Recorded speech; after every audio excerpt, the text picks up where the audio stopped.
রাজ্য সরকার বারবার চাইছে আইএসএফ ঘরে ঢুকে যাক। সেই জন্য আজকে কলকাতা হাইকোর্টে রাজ্য সরকারের পক্ষ থেকে অ্যাডভোকেট জেনারেল বারবার বলছিলেন যে ফাউন্ডেশন ডে তথা অধিকার দিবসটা যেন ইনডোরে হোক, যে কোনো ইনডোর চাইলে সেখানে দিয়ে দেবে। আরে ভাই, আমরা মানুষের অধিকার নিয়ে অধিকার সমাবেশ করছি। কিসের অধিকার?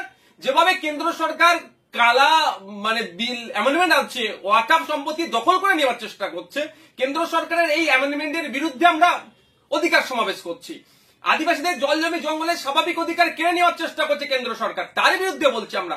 নিত্য প্রয়োজনীয় জিনিসের দাম বেড়ে যাচ্ছে, সেইগুলোকে কমানোর কথার জন্য অধিকার সমাবেশ ছিল। জাতভিত্তিক জনগণনার জন্য অধিকার সমাবেশ ছিল।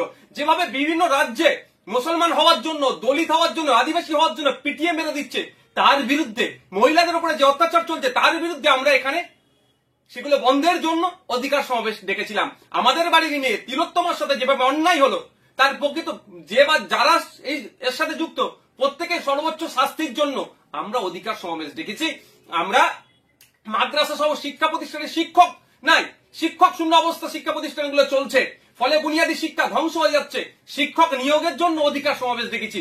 এতে রাজ্য সরকারের কষ্ট হচ্ছে, ব্যথা উঠছে, সেই জন্য বারবার চেষ্টা করছে আমাদেরকে ঘরের মধ্যে ঢুকিয়ে দেওয়ার জন্য।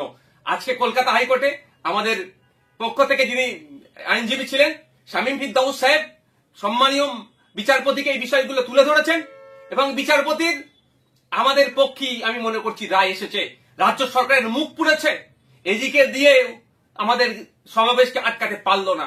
আমাদের ওখানেই শহীদ মিনার চত্বরে বেলা 12টা থেকে আগামীকাল সমাবেশ হচ্ছে, সেটা কলকাতা হাইকোর্টের রায়কে মান্যতা দিয়ে আমরা করব।